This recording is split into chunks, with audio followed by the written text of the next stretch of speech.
राजस्थान में भारतीय जनता पार्टी के नेता अपने आपस के वर्चस्व की लड़ाई में 20 लाख युवा बेरोजगारों के भविष्य के साथ खिलवाड़ कर रहे हैं। 20 लाख युवाओं के साथ केवल और केवल आपस में मैं बड़ा कौन और अपने आला कमान को खुश करने के लिए किरोड़ी मीना जी और सतीश पूनिया जी दोनों राजस्थान के युवाओं के हितों के साथ में कुठाराघात कर रहे हैं।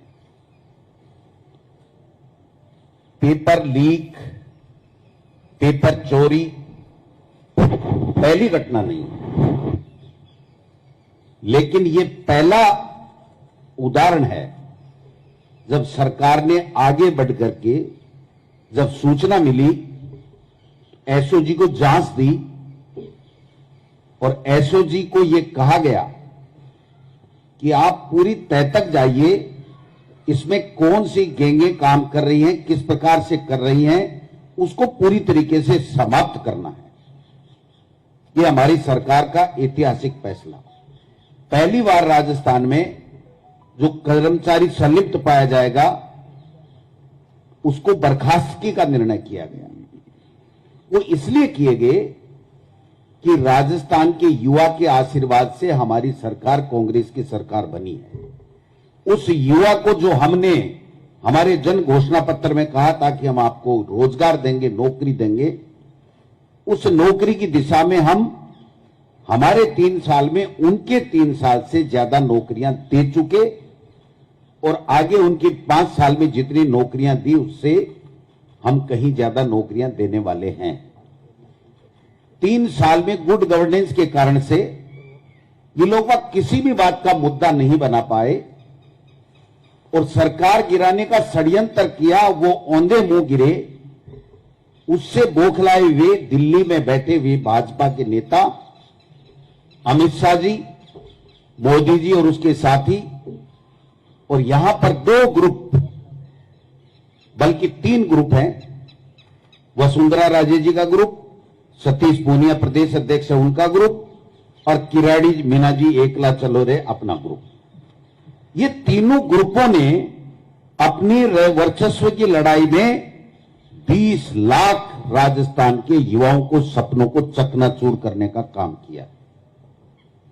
उनको इंतजार करना चाहिए था एसओजी का, और मैंने पहले भी कहा था पीसीसी प्रेसिडेंट के नाते और तत्कालीन शिक्षा मंत्री के नाते कि आप कोई भी क्लू बताइए, कोई भी सूचना दीजिए, सरकार पूरी तरीके से जांच करेगी। जब भजनलाल नहीं मिल रहा था तो 1-1.5 महीने तक ये जांच धीमी पड़ गई। मैंने माननीय मुख्यमंत्री जी को आकर के कहा, इसी लोन में हम बैठे थे, कि मुख्यमंत्री जी युवाओं के कारण से हम लोग आए हैं। युवा ये महसूस करता है कि इस जांच को पूरी तह तक ले जाना चाहिए। इन्होंने तुरंत टेलीफोन उठाया और अशोक राठौड़ जी को कहा कि यह जांच आगे क्यों नहीं बढ़ रही है। उन्होंने कहा भजनलाल बिश्नोई हमें मिल नहीं रहा है, हम लगा रखे हैं आदमी, जो ही मिल जाएगा हम इसकी तह तक चले जाएंगे। इनको इंतजार करना चाहिए था, और अगर एसओजी ये कहती कि बड़े लेवल के ऊपर हुआ है तो स्वतः ही सरकार निरस्त कर देती। अगर एसओजी 100 जगह, 200 जगह, 300 जगह की कोई बात करती तो उसके बाद में उस तरीके से सरकार फैसला करती। लेकिन इनको 3 साल में एंटी कमेंसी पैदा नहीं कर पाए। 25 में से 25 सांसद 1 रुपया दिल्ली कोड़ी ला नहीं पाए राजस्थान के विकास के लिए। इसलिए टारगेट करके सरकार बदनाम कैसे हो, मुख्यमंत्री बदनाम कैसे हो, गोविंद डोटासरा बदनाम कैसे हो और दूसरे लोग बदनाम कैसे हो, यह षड्यंत्र किया गया। हमारे खिलाफ तो षड्यंत्र करो, बदनाम करो, अगर हम सच्चे हैं तो सच्चे रहेंगे। इनके बदनाम करने से हम में से कोई भी बदनाम होने वाला नहीं है। लेकिन इन्होंने आज पाप किया उन 20 लाख लोगों के भविष्य के साथ में, क्योंकि ये भर्ती भी मुख्यमंत्री जी ने इसलिए बढ़ाई है कि युवा जिसके कारण से हम सरकार से आए, उनके भविष्य के साथ खिलवाड़ नहीं होना चाहिए। और देश में आज बर्निंग इश्यू है, मोदी जी ने युवाओं को रोजगार देने का जो वादा किया था वो तो विफल हो गए, लेकिन हमने जो वादा किया है उसमें हम खरे उतरें, जिससे युवाओं का सरकार के प्रति विश्वास जमा रहे। इसलिए आज ये जो फैसला किया गया है, 62,000 की भर्ती होगी आगे चल करके। नियमों में संशोधन भी इसलिए सोच समझ करके पार्टी की तरफ से भी हमने सुझाव दिया कि कांग्रेस का कार्यकर्ता और नेता माननीय मुख्यमंत्री जी ये चाहते हैं कि इसमें और पारदर्शिता लाई जाए, और कड़ा कानून बनाया जाए। इन्होंने कहा राजस्थान की विधानसभा में कानून बनाएंगे, विपक्ष के भी सुझाव लेंगे। एक रिटायर्ड जस्टिस की अध्यक्षता में इन्होंने कमेटी भी बनाई है, उसके भी सुझाव लेंगे। और हम 2 एग्जाम इसलिए करवा रहे हैं कि 101% पारदर्शिता रहे किसी तरीके, क्योंकि एक एग्जाम जब सिलेक्शन की हो जाती है तो फिर आदमी येन केन प्रकरण प्रयास करता है और उसमें कहीं न कहीं कोई चूक हो जाती है। ये पहली सरकार है जब एसओजी ने यह बताया कि पेपर रखने में चूक हुई है। तत्काल बोर्ड के आधी रात को अध्यक्ष को बर्खास्त किया गया। इस्तीफा परिवार के 13 लोगों ने एग्जाम दिया। मैं विधानसभा में बताने वाला था, मेरे परिवार के 13 लोगों ने एग्जाम दिया, 13 में से एक भी पास नहीं हुआ। इनको शर्म आनी चाहिए। सुभाष गर्ग जी के पीएसओ के लिए अभी किरोड़ी जी ने बोला कि वो पास हो गया, पेपर लीक हो गया। 150 में से 29 नंबर आए। शर्म आनी चाहिए। ये युवाओं के भविष्य के साथ खिलवाड़ कर रहे हैं। ये कोई छोटी मोटी बात नहीं है। आप किसी के ऊपर मन मर्जी है जैसे आरोप लगा दो। अगर हिम्मत है तो तथ्य सत्य लाइए।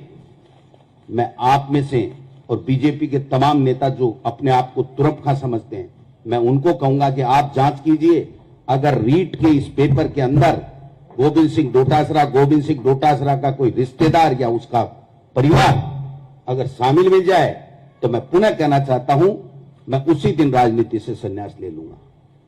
लेकिन इस तरह की बकवास, इस तरह की घिनौनी हरकत, ये केवल इसलिए कि इनके पास में राजस्थान की सरकार के गुड गवर्नेंस के खिलाफ कोई मुद्दा नहीं। अलवर की घटना का सीबीआई को जांच दे दी। आपके केंद्र में सरकार है, सीबीआई से तुरंत जांच कराओ और पर्दाफाश कराओ। आप पर्दाफाश कराओ ना। आपको पचपदरा की जो एनकाउंटर की बात थी उसकी जांच दे दी। आप उस दिन कर रहे थे, हमारे नेताओं का नाम ले रहे थे कि उनकी संलिप्तता। आप जांच कराओ, जेल में डालो किसी को। मैं हूं दोषी तो मुझे डालो, अगर और कोई नेता है तो और को डालो। लेकिन तुम पूरे काले हो कोयले की तरह, तुम हमारी सफेदी पे क्या दाग लगाओगे? इनकी औकात नहीं है, इनमें हिम्मत नहीं है। उन्होंने केवल इतना काम कर दिया कि जिन युवाओं को हम महीने 1.5 महीने में 32,000 युवाओं को नौकरी देना चाहते थे, उसमें से आधे बच्चों को अब 4, 6, 8 महीने इंतजार करना पड़ेगा।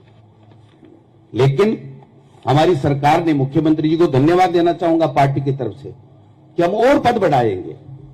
हम बजट ला रहे हैं और पद दे देंगे, लेकिन हम हमारे प्रदेश के युवाओं को नौकरी देके रहेंगे। चाहे ये कितना भी झूठ प्रपंच फैला लें, ये कभी कामयाब नहीं हो। धन्यवाद।